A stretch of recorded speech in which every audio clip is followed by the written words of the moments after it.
si ta main droite est pour toi une occasion de chute, coupe-la et jette-la loin de toi, car il est avantageux pour toi qu'un seul de tes membres périsse, et que ton corps entier n'aille pas dans la guéhenne.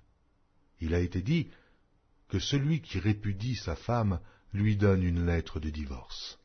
Mais moi je vous dis que celui qui répudie sa femme, sauf pour cause d'infidélité, l'expose à devenir adultère, et que celui qui épouse une femme répudiée commet un adultère.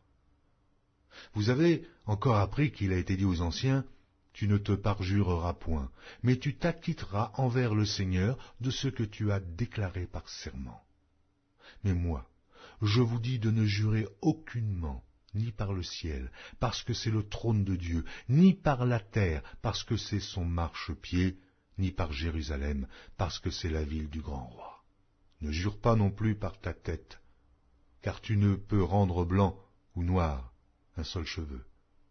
Que votre parole soit oui, oui, non, non. Ce qu'on y ajoute vient du malin. Vous avez appris qu'il a été dit « œil pour œil et dent pour dent ». Mais moi je vous dis de ne pas résister aux méchants. Si quelqu'un te frappe sur la joue droite, présente-lui aussi l'autre. Si quelqu'un veut plaider contre toi et prendre ta tunique, laisse-lui encore ton manteau. Si quelqu'un te force à faire 1000, fais-en 2 avec lui. Donne à celui qui te demande, et ne te détourne pas de celui qui veut emprunter de toi.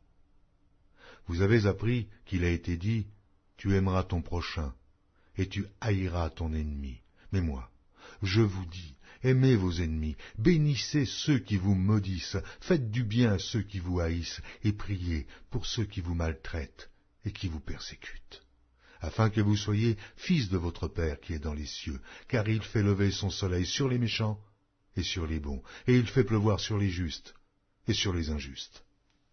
Si vous aimez ceux qui vous aiment, quelle récompense méritez-vous? Les publicains aussi, n'agissent-ils pas de même? Et si vous saluez seulement vos frères, que faites-vous d'extraordinaire?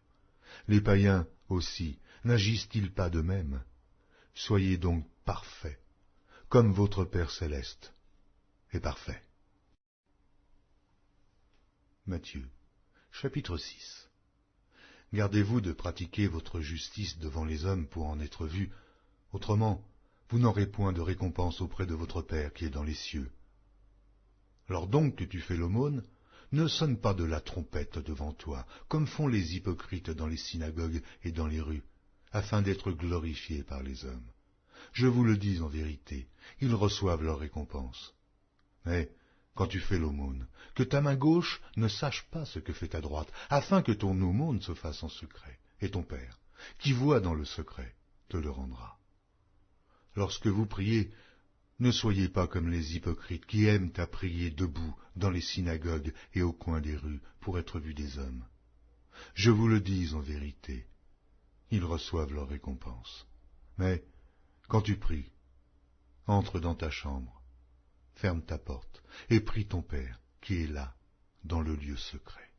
Et ton Père qui voit dans le secret te le rendra. En priant, ne multipliez pas de vaines paroles comme les païens, qui s'imaginent qu'à force de paroles, ils seront exaucés.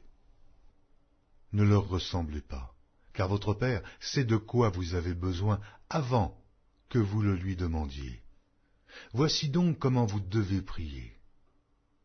Notre Père qui est aux cieux, que ton nom soit sanctifié, que ton règne vienne, que ta volonté soit faite sur la terre comme au ciel. Donne-nous aujourd'hui notre pain quotidien. Pardonne-nous nos offenses, comme nous aussi, nous pardonnons à ceux qui nous ont offensés. Ne nous induis pas en tentation, mais délivre-nous du malin. Car c'est à toi qu'appartiennent dans tous les siècles le règne, la puissance et la gloire. Amen. Si vous pardonnez aux hommes leurs offenses, votre Père céleste vous pardonnera aussi. Mais si vous ne pardonnez pas aux hommes, votre Père ne vous pardonnera pas non plus vos offenses. Lorsque vous jeûnez, ne prenez pas un air triste comme les hypocrites qui se rendent le visage tout défait pour montrer aux hommes qu'ils jeûnent. Oh, je vous le dis en vérité, ils reçoivent leur récompense. Mais quand tu jeûnes, parfume ta tête et lave ton visage, afin de ne pas montrer aux hommes que tu jeûnes, mais à ton Père, qui est là, dans le lieu secret, et ton Père, qui voit dans le secret,